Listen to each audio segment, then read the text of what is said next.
What's up, guys? It's bluetea-TCG back with another Yu-Gi-Oh deck profile for the Genesys format.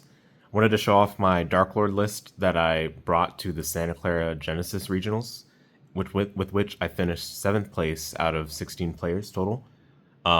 This list I didn't have very high expectations for. I do not think Darklord's a great deck in Genesys, to be honest. However, given that the format that we were playing at the regional was going to be dead in a few days thanks to the new points update that was announced a few days ago, as of the recording of this video, I thought, okay, why not give it a last dance, so to speak. I see what I did there. So yeah, I brought this list. This is my favorite archetype of all time. You know, very simple to pilot, very straightforward combo routes and general game plan. I don't think it has great matchups into the best decks. However, with some good piloting and of course some luck going your way, you can have some good success still. And given that this deck hasn't changed at all with the new points update, I feel like it's still worth showing this off despite the format we played at the regional now being dead. So before I go into the list, I wanted to just quickly run through my matchups and give a little bit of background on the regional itself. So the regional, again, I mentioned there were 16 players. There were actually 17 players at the start and 1 player dropped. And in total, there were 31 people registered. However, only 17 people showed up. And I have to put this up front as well to shout out our locals.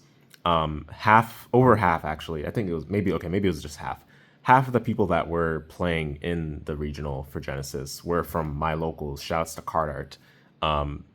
The folks over there really did support us quite a bit through the thick and thin of the early growing pains of Genesys, and now we've got a great and bolstering scene. So I'm really glad to have had that store help host us and allow for us to practice this format a lot. Now, given that we didn't have necessarily a lot of experience against Tellar, but we did know how strong of a deck it was in our playtesting, so it was still kind of a punch to the face a little bit, having to experience the deck in a tournament setting, especially a regional setting. But that being said, my first round matchup, so just my round matchups in general. First round was Labrynth, which I won the match and lost the die roll. In fact, for that matter, worth getting this out of the way, I lost literally every single one of my die rolls, save for the very last round, where I won the die roll, but that match was already conceded by the player I faced, and more on that in a second. But my first round was against Labrynth. I lost the die roll and won the match. Second round was against Tellar, lost the die roll, won the match. Third round was against, shouts to Stevie Blunder, it was against his Herald Fairy Tellar deck. I'm not sure if he posted a video about that deck. He probably has, but he's definitely at least posted a list on Yu-Gi-Oh! Pro Deck, or someone did at least. You can go check it out over there. I'll link it in the description. But I faced his deck in the third round and lost the die roll as well as lost the match. In the fourth round, I faced Blitzclique and lost the die roll, lost the match. In the fifth round, I faced Hero, who my Hero opponent, because of the way the draw worked and the fact, the fact that there were multiple double losses that occurred throughout the rounds, and also the fact that there went from 17 to 16 players. This kind of ended up being a bonus round that didn't really matter too much, but I got paired down because I was X2 at that point, and my opponent was X4. So basically, regardless of how the match would have gone, he wouldn't have been in like top 8 standing per se. So he decided to concede, and we played out a friendly match, basically a casual match, and I ended up winning the die roll and winning the match for that one. So yeah, again, I finished 7th place, won an awesome mat, which, let's see if I do have it quickly to show off. Just, proof that what I'm saying is true. We got this nice Witness of the Ancients mat. It's kind of hard to show the whole thing with the camera angle I have here, but you can see it says World Championship Qualifier Regional 2027. So yeah, it's a sick mat. Maybe I'll throw up a photo link or something like that in the description, but yeah, regardless, that's how the regional went. Now let's talk about the deck itself, and we'll start with the main deck, obviously. So this list was definitely an inspiration from the EU WCQ topping list with Darklords, although I don't like that list a lot, and we can go over some of the reasons why in a second. But let's just go through the list itself first. So start off, we got, you start any Darklord list with 3 copies of Jehudi. This card's really good. It's not a 1-card starter like it is in Advanced, unfortunately, but this deck has no 1-card combos in general, at least with what we currently know. Maybe there is a 1-card combo that exists somewhere, but no one knows of it at the moment, and I doubt it exists in the first place. Regardless, yeah, great card. The effect that gives you some graveyard recursion comes up quite frequently. In fact, I've used the graveyard recursion effect, I think, every single game I had gone first, or that I had a chance to play out my combo setup at one point. That effect comes up so often because you're oftentimes cycling through so many Darklord cards, and some stuff you end up discarding you might want to have back in your hand for later, such as Darklord Tezcatlipoca, or even like another banishment of Darklords for the future turns. So might as well use it when you can rather than wait until the next turn. It's really great to have that recursion effect on it. You can only use it when you have a fusion. I think it's a dark fairy fusion monster, yes, on the field. So keep that in mind. But frequently you do have that available. All right, and then next up, we got 3 copies of Indulge Darklord. Kind of necessary to run 3 of it. Again, there's no 1-card combos, but there are lots of 2-card combos, and lots of the 2-card combos involve this card. Keep in mind, this card is not always the one that you prefer to go into because it locks you into fairy monster effects for the rest of the turn. However, if that's not a problem, then it's perfectly fine to go into it off of Jehudi especially. Keep in mind that your 2-card combos will usually involve Indulge plus Jehudi, Indulge plus Ixchel, Indulge plus Google, Indulge plus Banishment, Jehudi plus Indulge, Jehudi plus Google, Jehudi plus Super Duper Poly, Jehudi plus Banishment, Jehudi plus Darklord Dance, etc., etc. There's lots of variations. Basically, all of those are kind of the same thing anyway. The idea is that you want to have a way to get to Evening Star. So, Indulge lets you accomplish that. You do give your opponent a monster. However, what we'll talk about when we get to Darklord Dance is something that I didn't know until very recently, regarding how Darklord Dance works with opponents' Darklord monsters. But yeah, that aside, this card is still fine. It's not amazing, but honestly, it's good enough for the Genesys context. Does the job. All right, 3 copies of Google. You have to run 3. Don't let people tell you otherwise. Again, no 1-card combos, so you really need to see this card somewhere. And seeing it in your hand is going to make things simpler than having to search for it. And it's really nice to have this card as well mid-combo because you can, if you happen to fusion summon with this card being sent to grave for Evening Star's fusion material, then you can use it to chain block Evening Star. And that will let you, that's a very important interaction because that'll let you avoid having your Evening Star get crackled. And it's not the crackle that's the important thing because honestly you can easily get Evening Star back from the graveyard. That's not the important thing. The important thing is that you avoid letting your opponent have all of their Blitzclique effects online, most importantly Whisker. So you want to really make sure that Chainlink 1 is Evening Star, Chainlink 2 is Google. It plays into Skullmeister, but honestly Skullmeister does not matter that much. If they have Skullmeister and they use it on Google, sure, power to them. That just means that you have to search either the Forbidden Quick Play spell or the extra Darklord card by some other means, which by then you'll have all the means necessary to have done it, especially if you're using Google as material and you hadn't yet used its graveyard effect in the first place. More often than not, in fact, during the regional, I actually use Google to search Forbidden Crown. And Crown is insane. My goodness, that card put in so much work this weekend. And it was not even a surprising thing because during our playtesting, it put in so much work in grind game as well. Which we'll talk more about that, I guess, when we get to Crown. But Google is amazing, of course. The effect to summon tokens does come up. If your opponent's smart, they won't use the effect when you give it to them. Google off of Indulged. But when you summon it off of Jehudi, you definitely want to make sure to use the token effect, especially if you have Dance already in your hand. All right, 3 copies of Ixchel. Nothing really to say about her. Have to run her. Unfortunate that she's now 7 points each. And I forgot to mention Jehudi is 5 points each to make 15. So right now we're at... I haven't done a Genesys profile on this channel, actually, now that I think about it. So the format will be pretty loose for this video, but from going forward, I'll make sure to try to clean up things for future videos. But yeah, Jehudi's 15 points for the playset. This is 21 points for the playset, so we're at 36. Unfortunate that she got pointed thanks to the shenanigans of Exodia. I really don't agree with their approach to that, but alas. Again, she's a great card. You end up using her often as your inboard complementary piece if you need another like redundancy aspect in order to have the Darklord Dance copy in case they negate Evening Star, which would normally have, which you would normally have to accomplish that for summoning out the first Darklord on the opponent's turn. Okay. And then we got some one-ofs very briefly. One Nastin, one Tezcatlipoca, one Morningstar.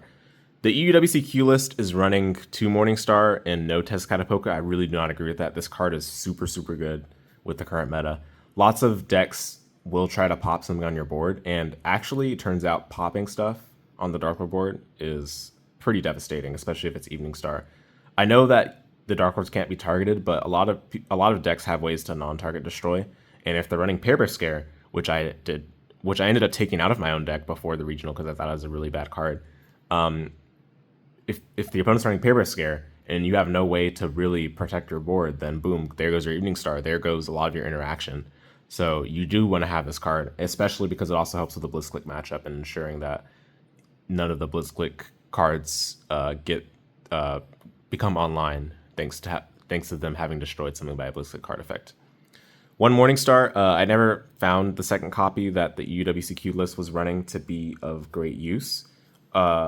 In fact, most of my games were ending before it would have become relevant. The only game where it might have been relevant potentially was the Hero game, and I had Fallen Angel and Darkness already, which we'll get to later on, in order to bring back the Morningstar. So it was no big deal to be able to access the second one. And you can kind of tell when you'll end up needing the second one potentially. So you can always prematurely set the Fallen Angel and Darkness to be able to access the Morningstar again, or whatever else you need, of course. But yeah, Tezcatlipoca MVP, truly. This card is insane. And it's super easy to search mid-combo while still searching everything else you want for your inboard. I find it to be a vital inboard piece to making like the dream inboard going first. Morningstar, self-explanatory. Nastin, I would like to run more of this card, but this card is like really bad, unfortunately. But it's just necessary because you need to have some extender in some of these like awful hands that Darklord has in Genesys. Like Darklord breaks very easily because it's all 2-card combos. And Nastin ends up fixing a lot of hands where you don't have any monsters otherwise, but still have some like Darklord spell traps or something. It also helps that it's another one of those Darklord monsters that can apply a spell trap effect from the grave. Okay, that's it for the Darklord main deck monsters. Now we've got some other stuff here. We got the Heralds. I did not like the Heralds at the regionals, but you kind of have to run them. It's a fairy deck. Greenlight, I really want to cut. In fact, I feel like it's not a very impactful card. You'll probably notice, though, that in some feature matches you might have seen for the WCQs, that Greenlight was like causing opponents to immediately pass. I don't think those circumstances are very replicatable, because a lot of decks that are good do not lose to one Greenlight. They might lose to one Orange Light for sure if you pick the right spot, because it also takes away the body, which ends up being a big deal. But Greenlight, on the other hand, I don't think it's very easy to find the choke points for like quote unquote insta winning off of it. And if you don't have exactly Google A to pitch off of Greenlight or just a Herald in general, it feels really bad because you have fewer cards to work with when the turn passes to you if you're going second. So yeah, Greenlight I don't think is worth it. Orange Light is still kind of an unfortunate thing that you have to run because it's a fairy deck. And it feels like a reasonable payoff for running fairy decks. But I would definitely not run Greenlight personally. All right, spells and traps. Terminus. This card surprised me. I thought it was pretty bad that you wouldn't be able to declare attacks with power patrons, but honestly, no. This gives extra consistency, which is extremely needed. And it's not like I was going first blind in the games anyway, but had I been able to break the board and then kill my opponent, this card still would have helped because you still establish a position where your opponent won't be able to crack back on your board, and then you can just OTK them the following turn. But yeah, basically you can't declare attacks except with power patrons. I don't think that really was ever relevant. I cited it out going when I knew I was going to go second. I put it back in when I knew I was going to go first, and that's pretty much all there is to say about it. It's a great card. You don't have to use it right away. In fact, you can still play out your turn, do your attacks, and then main phase 2 play this card because it says for the rest of the turn. It doesn't say you cannot declare attacks for the whole turn, except for with Power Patrons. It says for the rest of the turn. So, excuse me, that ends up being something that you can leverage if need be. But yeah, just keep in mind you don't have to use this right away. You can do the part of your combo, then your opponent interrupts you, then you can use this to search for whatever you're missing because it searches any Dark Fairy. All right, 3 copies of Banishment. Nothing to say. And then 2 Dance, 1 Contact. Not much to say here either. I'll talk about Dance a little bit though. So Dance, there's something about this card that I didn't even know until reading a bit on the Genesys Discord recently, where basically the part that says Fusion Summon by banishing monsters from your hand, field, or graveyard as material. So because this card can also use opponent's Darklord monsters, you don't necessarily banish those because they're not from your hand, field, or grave. They're from your opponent's field. So since it says use for that case, they go to graveyard if they're from your opponent's field, which matters a lot because oftentimes you're going to give them like a Google when you went into Indulged off of Jehudi. So if that's the case, then you can use your opponent's Google it'll go to graveyard, and then whatever other materials you're using for yourself, you banish them. This is very important to note because I think a lot of simulators that are automatic actually resolve this incorrectly. But it was confirmed to me that indeed, when you use opponent's monsters, they go to graveyard. So keep that in mind. I'm sure the rest of it you guys are familiar with, though. I mean, this card is very important for realizing the full potential of the Darklord combo. And in Genesys, that's no different. Typically, you're going to be using this to go into the board wipe for using Morningstar's material for the first Darklord, but obviously, you still have to find a way to get to Evening Star typically in order to accomplish that. The reason to run 2 instead of 1 is that you don't want to kind of just immediately lose the game if your opponent DD Crows the Darklord Dance. So just keep that in mind. And then Contact, of course. All right, the traps, the Darklord traps, that is Fallen Angel in Darkness, Darklord Rebellion, Sanctified Darklord. The best one here by far is the one in the center, the Darklord Rebellion. There's just a lot of... It's just so versatile to be able to non-target destroy. And I asked a judge at the regional because this was something that was sparking some debate among discussions I saw. Darklord Rebellion can in fact destroy itself on resolution because it does not target. So it doesn't follow the typical rules for cards that are marked as needing to be sent to graveyard after resolving a chain. So that was confirmed to me by the head judge that was at the regional.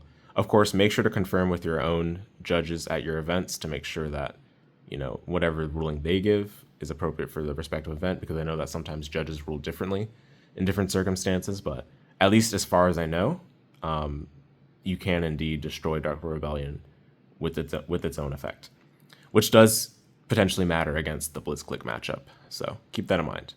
But even without regard to that, Darklord Rebellion is still probably the best trap Darklight is available. Sanctified Darklord is still good, but the fact that it doesn't target can actually be a bit of a detriment in some cases, especially if you're facing Rolad. And I think Rolad will, as a package, will start to become more popular as people start to lab out more interactions that you can do to dump Soul Archway of Chaos, because that card being basically 100% generic is insane for very few points for that matter. You really realistically only need to invest 5 points into a small little Rolad package. So anyway, the reason I mentioned Rolad is that Sanctified Darklord doesn't really do much against that deck because Dark Magician of Black Chaos, or whatever it's called, cannot be affected by anything that doesn't target. So Sanctify ends up kind of being dead in that matchup, but otherwise non-target ends up being fine. The other thing about Sanctified is that it helps you get some life points back where otherwise you wouldn't be able to, because we don't have access to Condemned Darklord in Genesys. No link monsters. Finally, Fallen Angel in Darkness, which is the newer one. It was released in Battles of Legend Glorious Gallery. This card allows you to summon any Darklord from hand, deck, or banishment. Typically, banishment is where you'll be summoning it from, but even deck is available quite often as well. You can send any fairy to pay the cost. Send any fairy to the graveyard to pay the cost, that is. And when you're applying the effect, you obviously don't pay the cost if you're using it from like a Darklord copy effect kind of thing. This ends up being useful to get back those banished Morning Stars or pretty much any other Darklord that's stuck in the banishment zone, where typically we wouldn't be able to get them back in the past. So I find it to be very useful, and it did come up for me in one match against the hero player because that was a longer match than all my other rounds. All my other rounds, the games were quick enough where it wouldn't have mattered, but it was still nice to have the option because I would have been able to do something like, for example, summon Indulge on their turn and then add a Tezcatlipoca if I didn't search it on my own turn. Or just have like another Google in hand, maybe to send for a Herald so that I can get some advantage still. Or, which is not something that necessarily came up, but something that can come up should you be in the situation, you can use it to summon Indulged, and then use Indulged effect on purpose to lock you into fairy monster effects, which does come up if you're facing Mimigal, because Mimigal requires you to activate the effect in order for the monster to go back to them. But if you're locked in the fairy monster effects, those effects won't activate when they get flipped up. So, they won't get activated. So that ends up being very important because it kind of disallows the Mimigal player from getting the full pop-offs that they would normally be able to do. So, yeah. There's obviously other ways to summon Indulge on the opponent's turn, but Fallen Angel and Darkness is like one of the easy ways to do it. Okay, non-engine. 2 Cosmic, mandatory in this format. I mean, it was last format we played on, but I think this format is not really any different in that regard. There was no Angelici that I encountered, but if you face Angelici and you don't have Cosmics, pack it up, basically. Against Blitzclique, I ended up, one of my matches against Blitzclique, or one of my games, rather, I opened double Cosmic, and that was super insane, especially because I lost the die roll and went second that game. And I still lost, unfortunately, because I could not stop their Nibiru. I had used my Orange Light already on something else. I think it was their Crackle. And the following turn, they had the means of OTKing me, unfortunately. But basically everything else in the turn before the Nibiru, I was able to avoid letting any of my cards get destroyed by a Blitzclique card effect, and that was in part thanks to Cosmic Cyclone. Obviously, that kind of application is very specific, very angular, but in general, just having spell trap removal that's a banish instead of a destroy is very critical in the current context of Yu-Gi-Oh! Because a lot of spell traps have relevant graveyard value that you want to avoid giving to your opponent. So banishing is very important. All right, and then the Forbidden non-engine. These are actually engine cards in Darklord. Crown and Droplet. Crown is insane. Like, just what a card. Oh, my goodness. I think people were kind of afraid this card would do nothing, but no. This card is as good as advertised. There's a reason it's a secret that's tens of dollars at this point. I think it's like $80 right now or some nonsense. If you don't have Crown, or you're not able to afford it or whatever, just run Chalice. Chalice is good enough right now. And then you can put Forbidden Dress on the side. I don't have Forbidden Dress on me right now. I have Chalice on the side, but you can swap out a Chalice for Forbidden Dress just fine. Droplet. I didn't need Droplet at the regionals, to be honest. It came up against the Tellar player as an inboard piece, but I was already in like a strong position by then. And the only reason I searched Droplet for my Darklord combo is because I already opened Crown. So I just had both Droplet and Crown in my back row. Feeling nice. But in the Blitzclique matchup, the theory is that, if they're about to destroy one of your cards, then you use Droplet to prevent that. And that was indeed what I did in that game I mentioned against Blitzclique, where I went second. Droplet was one of the cards that allowed me to dodge the destruction of my own card. But it's because I hard opened Droplet, so. Yeah, or no, I didn't hard open it. I searched it. I did indeed search it, so. Yes. It's very nice that you're able to do that. Finally, I forgot to mention though, search priorities. If you don't have either in your opening hand, priority is always Crown, because it doesn't require you to spend resources to get value. But Droplet is good for Blitzclique. If you know you're facing Blitzclique, you want to search Droplet as priority. But Crown is better against pretty much every other deck. Finally, Super Duper Poly. This is something I stole from the EU WCQ list, and I thought it was a good idea, but in practice, I think it doesn't work too well. It's a good extender, but the board breaking dimension to it, I don't think ever came up for me.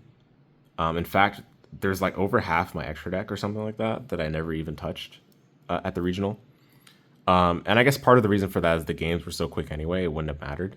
I was in a position where the board was unbreakable anyway. But part of the reason the boards I faced were unbreakable is that I couldn't use Super Duper Poly, because you can't use Super Duper Poly against Xyz in boards. Well, you can, but they need to have like a non-Xyz on their board. But if they have UFZ, then you can't target those non-Xyz, so it doesn't matter.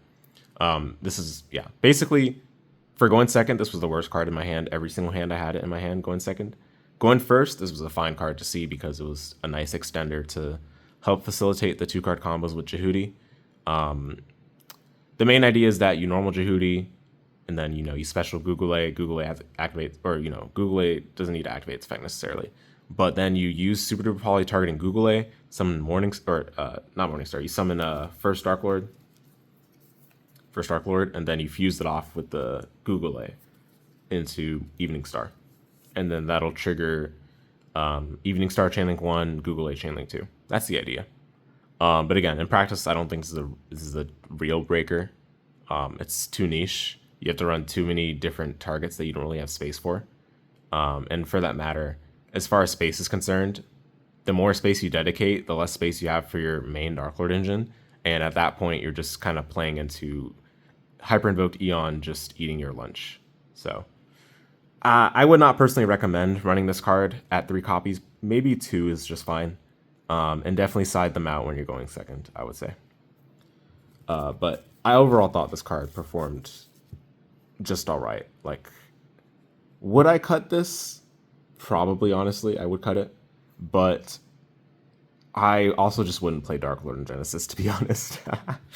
That's where I stand there. It's this deck is honestly like, the reason why it's quote unquote good is that going first, you can pretty much rest assured that you're gonna win. Typically, if you have a playable combo, you'll win going first. But going second is absolutely rough with this deck. But that's to be expected for a non-tiered combo deck like this. The main advantage of this deck is the fact that forbidden quick plays are part of your engine, which is not something that other decks can really claim. And of course, this is a Herald deck as well, so I guess that's somewhat of an advantage, but I didn't really find running Greenlight to be an advantage, personally. More often than not, it was a brick. Alright, anyway, that aside, extra deck. 3 Evening Star, nothing else to say. 3 the first Darklord.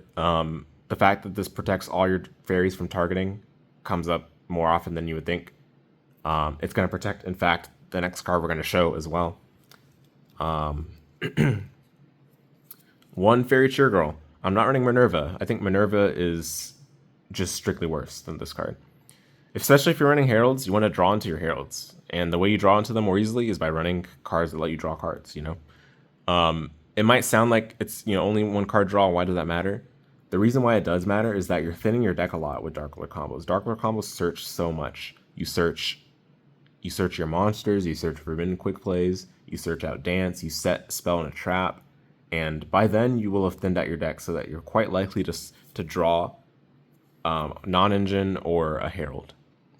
So this card ends up being great for that. The fact that it detaches as well ensures that you get Jehudi in the grave. I mean, Minerva does the same thing, obviously, but you get Jehudi in the grave so that you can get the Jehudi value before you pass your turn, and usually you'll have like a full board setup with like 4 or 5 back row, 3 monsters on your board, including this, and then you'll have like 5 to 6 cards in hand. It's pretty ridiculous. Again, you'll be going into this typically off of a Jehudi plus Indulged. All right, Junora, just to have a target to send for Terminus, and only 1 target. You don't need more than 1. Fada Dragna, this is the Super Duper Poly stuff. Honestly, I wouldn't run this personally, so or any of these, but I guess this is all kind of theoretical. Again, copying off of the EU WCQ list, which again I think is quite dubious, but alas. Fada Dragna, Dragospelia, Loose. This is something that the EU list was not running. Azamina, and then we can scoop these all away. Saint Azamina, Garura, and Albalanatus. And that's all for the extra deck. Let's now go to the side deck. I literally, like, not a single one of these ended up being used at the regionals, so just understand that. Okay, side deck. Oh yeah, and by the way, as regarding the points, I kind of forgot to mention the points as we were going through them. I'm so sorry about that. But in the main deck, there was Heralds, 6 points, or sorry, Herald Greenlights that are 6 points each. So we were at 36 with the Jehudi plus Ixchel, so that makes 42. And then Orange Lights were 3 each, so that makes 51.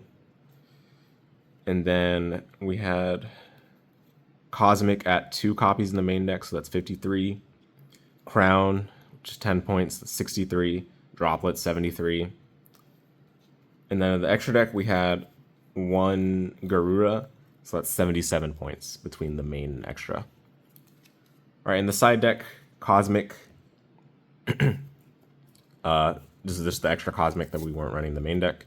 I actually sided this in, and I was glad to have done so, but you know, you should run at least 2 in the main in pretty much all decks right now. So this is 78 points total. 3 Typhoon. I'm surprised not a lot of people are on this card, or were on this card rather. This card is insane.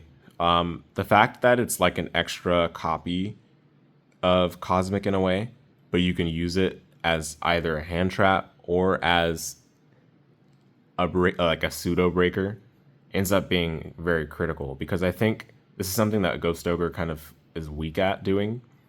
The fact that Ghost Ogre can only be used on traps that are already face up on the field, or spells for that matter, makes it, I think, kind of feel weird when the opponent like has, you know, that they have a return stroke set, but you have no way of getting rid of it to stop it from resolving. Well, Typhoon can do that, because Typhoon does not have regard to whether the card was already face up when it activated its effect, unlike Ogre. So I think Typhoon is great in that regard. It wasn't too useful for Tellar Knight, but again, I did face Blitzclique where it was relevant. So I was glad to have had this.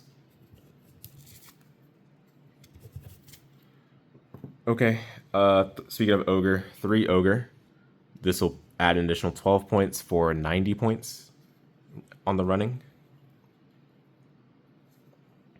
Not much else to say. I mean, Ogre is probably the best hand trap right now, and it still is, or still will be going into this next format, other than Crow, obviously.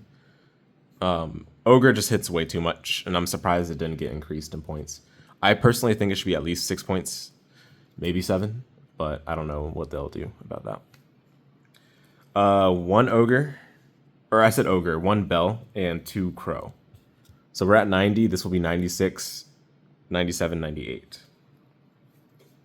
Because this is 6 points and these are 1 point each at the time of the regionals. Bell, I'm running only 1, but every time I sided it in, I saw it, which was so crazy. Like, I ended up being glad that I ran at least 1 copy.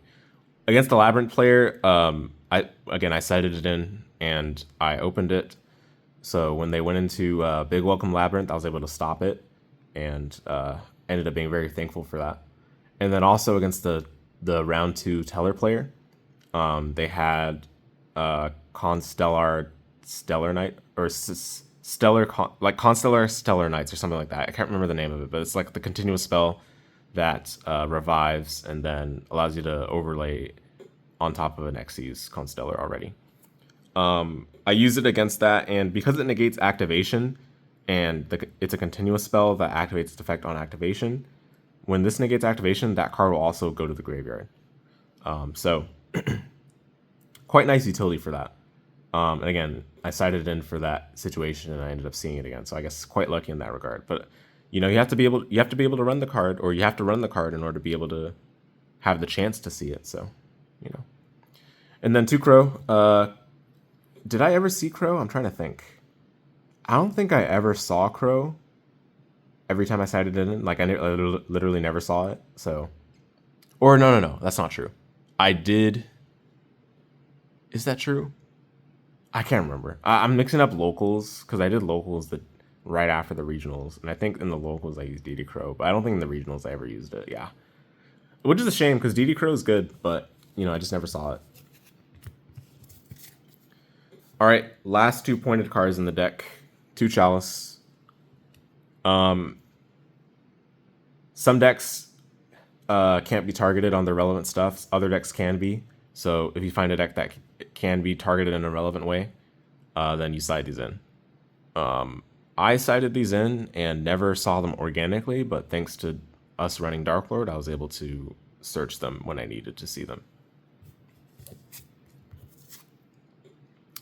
All right, and then finally, Kaijus. I was planning on this being 3 Radian, but I just couldn't find a third one before the regional, so I just put in the Dogaran instead. But yeah, it doesn't really matter. They all accomplish the same thing. I never saw these when I sided them in. Classic. And yeah, that's the list, guys.